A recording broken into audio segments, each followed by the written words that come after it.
2-3 நாட்களாக இசைவாணி பாடிய ஐயம் சாரி ஐயப்பா பாடலை தூக்கிக்கிட்டு சங்கிங்க குறுக்கும் நெடுக்குமா ஓடிக்கிட்டு இருக்கிறாங்க. 5 வருஷத்துக்கு முன்னாடி வந்த பாட்டான் அதை இப்போ தூக்கிட்டு வந்து இன்னைக்கு மேடை ஏறி பயங்கரமாக தொண்டை கிளியை கத்திக்கிட்டு இருக்கிறாங்க. அப்படின்னா என்ன ரீசன்னு தெரில. தெரிஞ்சுக்குவோம். Welcome to fake ID. நீங்கள் பார்த்துட்டு இருக்கிற ஷோ பட்டி டிங்கரிங்.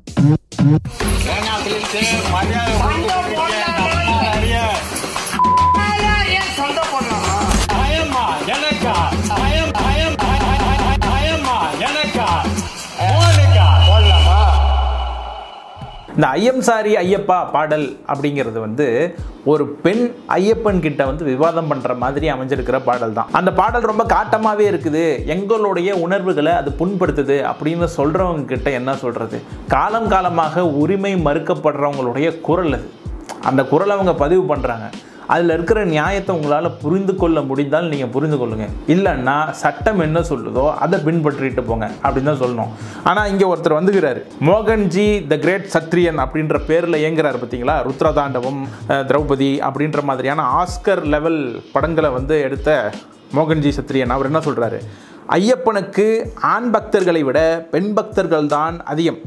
அது புரியாமல் இயேசுவை ஒரு பக்கம் ஆதரிப்பது, மறுபக்கம் ஐயப்பன் கோவிலுக்கு செல்லும் பக்தர்களின் நம்பிக்கையை கேவலப்படுத்துவது, இப்படி மத பிரிவினையை தூண்டி பாடல் பாடும் மார்கழி மக்கள் இசை பாடகி இசைவாணியை கைது செய்ய வேண்டும். நண்பருக்கு இசைவாணி மேலாம் காண்டு கிடையாது, பாரஞ்சித் மேலே காண்டு. இந்த பழனி பஞ்சாமிரதத்தில் ஆண்களுக்கான கருத்தடை மாத்திரையை வந்து கலந்துடுறாங்க, கலப்படம் பண்ணிடுறாங்க அப்படின்னு ஒரு வதந்தியை பரப்பி விட்டார். எப்படி? வணக்கம். வணக்கம்ங்க. கடந்த செப்டம்பர் 20ஆம் தேதி நான் பஞ்சாமிரதம் குறித்து ஐபிசி தமிழ் யூடியூப் சேனல்ல ஒரு பேட்டி கொடுத்திருந்தேன். சூப்பர் பேட்டிங்க. அது நல்ல தரமான சம்பவம். அந்த பேட்டி குறித்து நான் அவதூறு பரப்புவதாக பழனி மலை அடிவார காவல் நிலையத்தில் என் மேல வழக்கு பதிவு பண்ணியிருந்தாங்க. ஏங்க அப்படிலாம் பண்றாங்க? நீங்க அப்படிப்பட்ட ஆள் கிடையாது. நான் ஆன்டிசிபேட்டரி பெயில் அப்ளை பண்ணியிருந்தேன். ஆன்டிசிபேட்டரி பெயில், முன்ஜாமீன் மனு. அது குறித்த ஒரு காணொலி தான் இது. சொல்லுங்க. வெறுமனே செவி வழி செய்தியாக நான் கேள்விப்பட்டதை ஊர்ஜிதப்படுத்தாமல், ரொம்ப தீர விசாரிக்காமல் நான் வந்து காணொலியில பேசியிருக்க கூடாது. பஞ்சாமிரதம் குறித்து வதந்தி பரப்பிட்டாரு, தெரியாம பண்ணிட்டாரு, மன்னிப்பு கேட்கிறாருன்னு வச்சுக்கோங்களேன், ஒரு சாவர்கர் முறையில.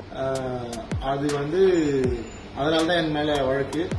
இனி இந்த மாதிரியான செயல்கள் தொடராது. வாழ்த்துக்கள். இனிமேலாவது நீங்கள் மனிதராக மாற வேண்டும். நான் கூறிய அந்த கருத்தால் யார் மனதாவது காயப்பட்டிருந்தாலோ புண்படுத்தியிருந்தாலோ எல்லாருடைய இந்துக்களுடைய மனசையும் புண்படுத்தி இருக்கீங்க. நீங்க இப்படிலாம் பண்ணலாமா? ரத்தம் துடிக்கவில்லையா எங்களுக்கு? அதை அவதூறாக நினைத்திருந்தாலோ, அவதூறா நீங்க நினைச்சிருந்தீங்கனாலோ, எப்படி அவதூறா நீங்க நினைச்சுக்கிட்டீங்கனாலோ அது அவதூறு கிடையாது. அதை நீங்க அப்படி நினைச்சுக்கிட்டீங்கன்னா, தவற நினைச்சுக்கிட்டீங்கன்னா, ஆழ்மனதிலிருந்து வருத்தத்தை தெரிவித்துக் கொள்கிறேன், வருந்துகிறேன், திருந்துகிறேன் அப்படின்னு கண்ணீர் மல்க இந்த வீடியோவை பதிவு செய்திருக்கிறார் திரு மோகன்ஜி. மீண்டும் இதுபோல் செய்திகளை தீர விசாரிக்காமல் கருத்தை தெரிவிக்க மாட்டேன் என இந்த காணொலி மூலமாக கூறிக்கொண்டு என்னுடைய வருத்தத்தை பதிவு செய்து கொள்கிறேன். நன்றி.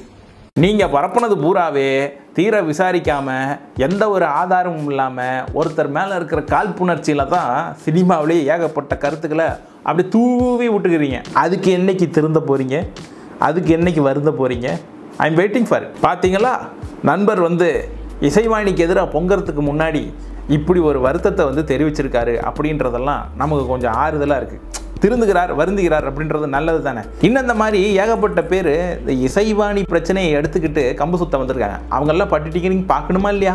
Let's go to the show.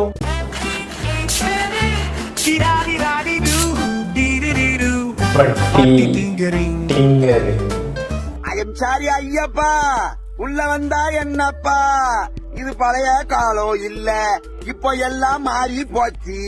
நான் தாடிக்காரன் பேத்தி. Note this point. இது முக்கியமான பாயிண்ட்.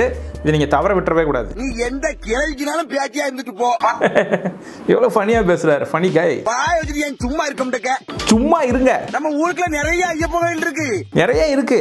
அங்கெல்லாம் பெண்கள் போகலாம். நீ போய் அங்க போய் ஐயப்பனை பாரு. ஏங்க, அதான் நிறைய ஐயப்பன் கோயில் இருக்குது, அங்கெல்லாம் பெண்கள் போகலாம், அனுமதிக்கப்படுகிறார்கள். அங்கே போங்களேன், இங்கே தான் போகணுமா அப்படின்னு அண்ணன் கேட்குறாரு.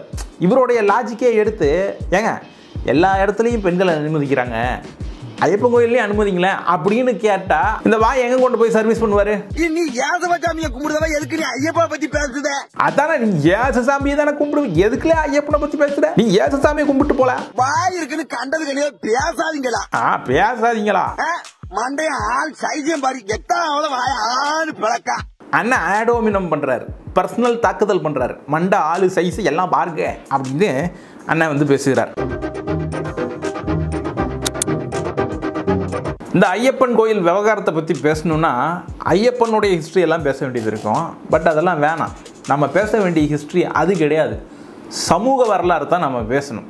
அதாவது 1990 பெண்கள், அதுவும் குறிப்பிட்ட வயது, அதாவது 10 வயதுலேருந்து 50 வயதுக்கு உட்பட்ட பெண்களை வந்து சபரிமலைக்குள்ளார அலோவ் பண்ணக்கூடாது அப்படின்ற ஒரு விஷயத்தில் ஒரு கேஸ் நடக்குது கேரளா ஹைகோர்ட்டில். அந்த வேர்டிக்டில் இந்த குறிப்பிட்ட வயது உடைய பெண்களை வந்து அலோவ் பண்ணக்கூடாது அப்படின்ற முறை வந்து சரிதான் அப்படின்ற தீர்ப்பு வந்துடுது. அதுக்கப்புறம் 2006 இந்த விவகாரத்தில் இந்த குறிப்பிட்ட வயது சார்ந்த பெண்கள் வந்து சபரிமலைக்குள்ளார அனுமதிக்கப்படுறதில்லை அப்படின்ற விவகாரத்தில் இப்படிப்பட்ட முறை வந்து இந்தியன் கான்ஸ்டியூஷனுக்கு அகைன்ஸ்ட் ஆனது, ரைட் டு ஈக்குவாலிட்டிக்கு அகைன்ஸ்ட் ஆனது அப்படின்ற முறையில் ஒரு கேஸ் நடக்குது.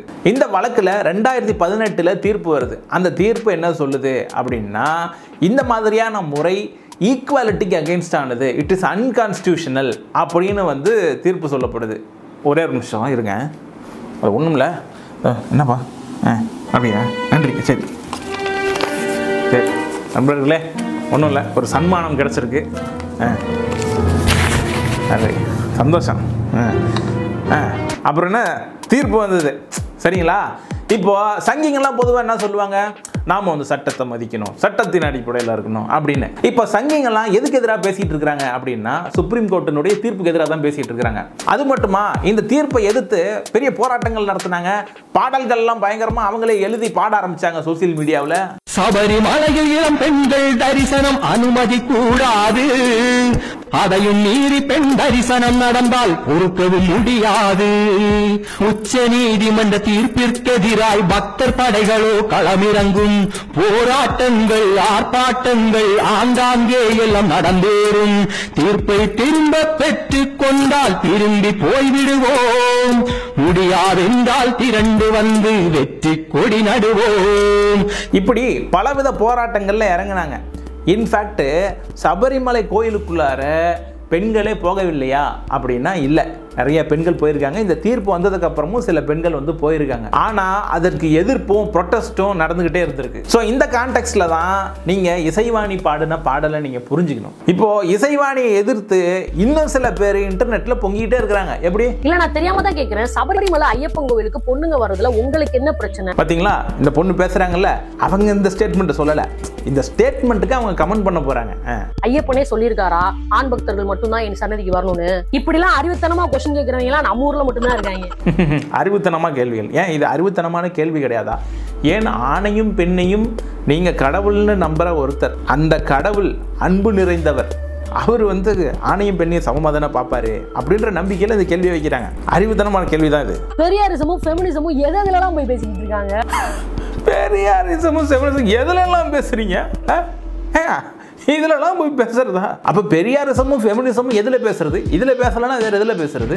ஆணும் பெண்ணும் சமமில்லை அப்படின்ற மாதிரியான முறை எங்க ஃபாலோ பண்ணிட்டு இருந்தாலும் அங்கதானே போய் நாம இதை பேசிட்டு இருக்க முடியும். பொண்ணுங்களோட மாதவிடாய் சுழற்சிக்கான சராசரி காலம் 28 நாள். அது 28 நாள்லயே தான் ஆகணும்னு கிடையாது. 38 நாள் ஆகலாம், 40 நாள் ஆகலாம், 50 நாள் ஆகலாம், சில நாள் 10 நாள்லயே கூட ஆயிடலாம், ஆகாமலே கூட போயிடலாம். கரெக்டான ஃபேக்ட்.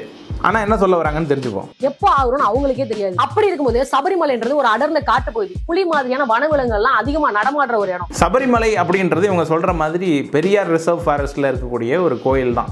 அங்க வந்து நிறைய வனவிலங்குகள் இருக்கும், கண்டிப்பாக புலி இருக்கும்.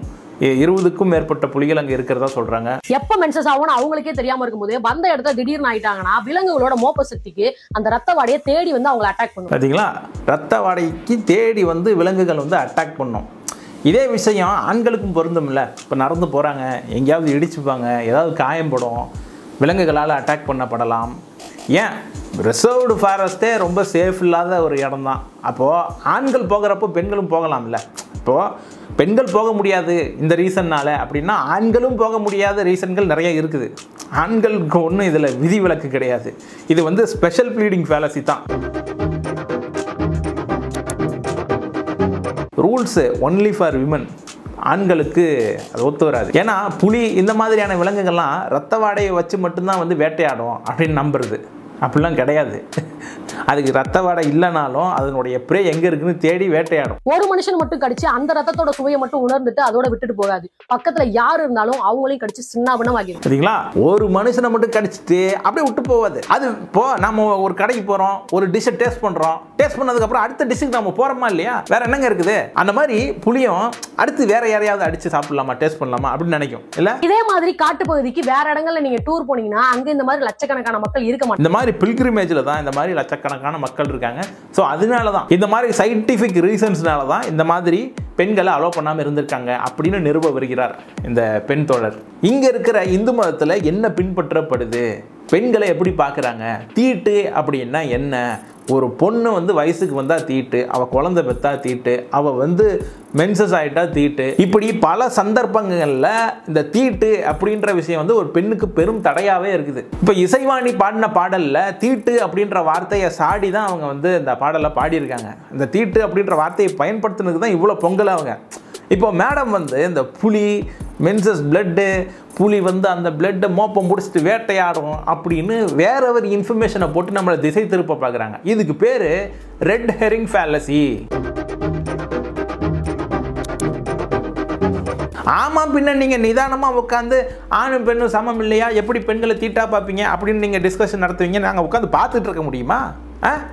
அதான் அப்படி டைவர்ட் பண்ணி விட்டுறது. பாருங்க, இப்படி ஒரு சயின்டிபிக் ரீசன் இருக்கு. டேக் டைவர்ஷன் மக்களே. So I am sorry Ayyappa, நான் உள்ள வந்தா என்னப்பா இந்த இடத்துல தத்துவம் பேசிட்டு இருந்தோம்னா அந்த பொண்ணுங்களால நிறைய பக்தர்களும் நிறைய அப்பாவிகளும் நிறைய குழந்தைகளும் வயசானவங்களும் பாதிக்கப்படுவாங்க. ஆமா, ஐ அம் சாரி ஐயப்பா அப்படின்னு சொல்லிட்டு நீங்க உள்ள வந்தீங்கன்னா புலிகளால் இந்த மக்கள்லாம் வேட்டையாடப்படுவாங்க அப்படின்னு சொல்ல வராங்க. எல்லா புலிகளும் மேன் ஹண்டர் ஆகிறது கிடையாது. ஒரு சில புலிகள் தான் வந்து ரொம்ப ரேரா வந்து மேன் ஹண்டர் ஆகுதுங்க. அது ஒரு சில காரணிகளால நிகழுது. அது என்னன்னா, புலிகள் வயசாகி அதனுடைய கேனின் டூத்ல ஏதாவது பாதிப்புகள் ஏற்பட்டா அந்த மாதிரி ஆகிறது உண்டு. இல்ல அதனுடைய வாழ்விடங்கள் அழிக்கப்பட்டு இந்த மாதிரி ஈஸி பிரேவா வந்து மேன் ஹண்டர் ஆகிறது உண்டு. அது எல்லா புலிகளும் அப்படி ஆயிடும் அப்படின்னு பேசுறது ஹேஸ்டி ஜெனரலைசேஷன் தான். இப்போ பிரச்சனை என்னன்னா, ஐயப்பனுக்கும் இசைவாணிக்கும் கிடையாது, ஐயப்பனுக்கும் இந்த கேள்வி எழுப்புகிற ஃபெமினிஸ்டுகளுக்கும் கிடையாது. இதெல்லாம் தீவிரமாக நம்புகிற ஆணும் பெண்ணும் சமமில்லை அப்படின்னு நம்புகிற சனாதனவாதிகளுக்கும் இல்லை எல்லோருக்கும் சமமான உரிமைகள் வேண்டும் அப்படின்னு போராடுறவங்களுக்கும் இடையில நடக்கிற போராட்டம் தான் இந்த கான்வர்சேஷன். இது இப்படி தான் நீங்கள் புரிஞ்சுக்கணும். இன்னும் சில பேர் சட்டம் பேசுகிறேன் அப்படின்ற பேரில் காலம் காலமாக பின்பற்றிக்கிட்டு வர ரிச்சுவல்ஸு, சில கஸ்டம்ஸு, ஆகம விதிகள் இதெல்லாம் மீறக்கூடாது அப்படின்னு கூட வாதங்களை முன்வைப்பாங்க. அது சரியான வாதம் கிடையாது. ஏன் அப்படின்னா, இதுக்கு முன்னாடி நம்ம சமூகத்தில் சில பிரிவினர்கள் கோயிலுக்குள்ளார வர்றதுக்கு அனுமதி மறுக்கப்பட்டது. அப்போ அந்த அனுமதியை பெறுறதுக்கு ஒரு போராட்ட வழிமுறையாக கோயில் ஆலய நுழைவு போராட்டங்கள், இப்படி பல போராட்டங்கள் நடந்தது. அப்போது ஏற்கனவே ஃபாலோ பண்ணிட்டு வர கஸ்டம்ஸை சொல்லி இல்லை காலம் காலமாக நாங்கள் பின்பற்றிட்டு வர முறை இது, இந்த ஆகம விதியெல்லாம் மீறக்கூடாது, இதுதான் என் கலாச்சாரம் அப்படின்னு பேசுறது, இதை மீறினா எல்லாமே பாழா போயிடும் அப்படின்னு பேசுறது ஸ்லிப்பரி ஸ்லோப் ஃபேலசி. இப்போ இசைவாணி மேலே வழக்கு தொடுக்கணும், அவங்கள உடனடியாக கைது செய்யணும் அப்படின்னு சில குரல்கள் எழுது. இந்த குரல்கள் வந்து என்ன பண்ணோம் அப்படின்னா, இசைவாணியை அரெஸ்ட் பண்ணிடுதுன்னு கூட வச்சுக்கோங்க. ஆனால் இந்த சமூகத்தில் இந்த டிஸ்கஷனை தவிர்க்க முடியாது. ஆணும் பெண்ணும் ஏன் சமமில்லை, ஏன் பெண்கள் இந்த மாதிரி ஆலயத்துக்குள்ளார அனுமதி மறுக்கப்படுகிறார்கள், ஒரு டெம்பிள் பிரீஸ்டாக எல்லா சமூகத்தினரையும் ஏற்றுக்கணும் அப்படின்ற மாதிரியான குரல்கள்லாம் நம்ம எழுப்பிட்டு இருக்கிறோம். ஆனால் எல்லா ஜெண்டரையும் ஏன் நம்ம ஒரு பிரீஸ்டாக நம்ம பார்க்க முடியறது கிடையாது அப்படின்ற கேள்வி ரொம்ப முக்கியமான கேள்வி. ஏங்க இதே மாதிரி கிறிஸ்தவத்திலையும் இருக்கு, இஸ்லாத்துலையும் இருக்கு, அதெல்லாம் கேள்வி கேட்டீங்களா, இதெல்லாம் கேள்வி கேட்டீங்களா அப்படின்னு சில பேர் கேள்விகளை முன்வைப்பாங்க. இந்த மாதிரி ஈக்குவாலிட்டி எங்கெல்லாம் மறுக்கப்படுதோ அங்கெல்லாம் கேள்விகள் நம்ம கேட்க வேண்டியது ரொம்ப அவசியமான ஒன்று. ஆனால் அவனை கேட்டியா இவனை கேட்டியா அப்படின்ற வாதம் வந்து வாட் அபவுட்டிசம் தான். இதுக்கு பேர் டூ குவாக் ஃபேலசி. இந்த மாதிரி லாஜிக்கல் ஃபேலசிஸை வச்சு மட்டுமே உங்ககிட்ட நான் விவாதம் பண்ணணும்னு நினைக்கிறேன். ஆனால் நீ திமுகவுடைய கையால் நீ இந்த மாதிரி 200 ரூபா வாங்கிட்டு பேசுகிற அப்படின்னு நீங்கள் சொல்கிறீங்க அப்படின்னா நீங்கள் கூட தான் 2 ரூபா வாங்கிட்டு ட்வீட் போடுற அப்படின்னு நான் சொல்லலாம். ஆனால் அப்படி சொல்கிறதுக்கும் பேர் 2 o'clock fallacy. காரசாரமாக நடந்துகிட்டு இருக்கும் இந்த விவாதத்தில் இவங்க கொடுத்த கண்டென்ட்டை வச்சு எவ்வளோ என்டர்டெய்னிங்காக இதை சொல்ல முடியுமோ நான் சொல்ல ட்ரை பண்ணியிருக்கேன். இந்த ஷோ உங்களுக்கு பிடிச்சிருக்கும் அப்படின்னு நான் நம்புகிறேன். பிடிச்சிருந்தா உங்கள் நண்பர்களுக்கு ஷேர் பண்ணுங்கள். உங்களுடைய கருத்துக்களை கமெண்ட் செக்ஷனில் தெரிவிங்க. இந்த மாதிரி ஏகப்பட்ட கண்டென்ட் இன்டர்நெட்டில் கொட்டி கிடக்குது. அதெல்லாம் நான் வந்து பட்டிட்டிங்கரிங் பார்க்கணும் அப்படின்னு நினச்சிங்கன்னா அந்த கண்டென்ட்டை இன்ஸ்டாகிராம் ஹேண்டில் எனக்கு அனுப்பி வைங்க. அதை பார்த்துட்டு அடுத்த எபிசோடில் நம்ம பட்டிட்டிங்கரிங் பண்ணுவோம். வேற ஒரு கண்டென்ட்டோட உங்களை அடுத்த தடவை சந்திக்கிறேன். அதுவரை உங்களிடமிருந்து விடைபெற்றுக் கொள்வது அரவிந்த் அன்பழகன்.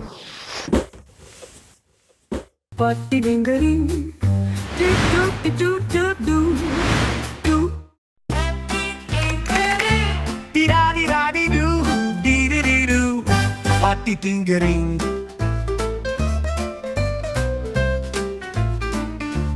Patti-tinkering.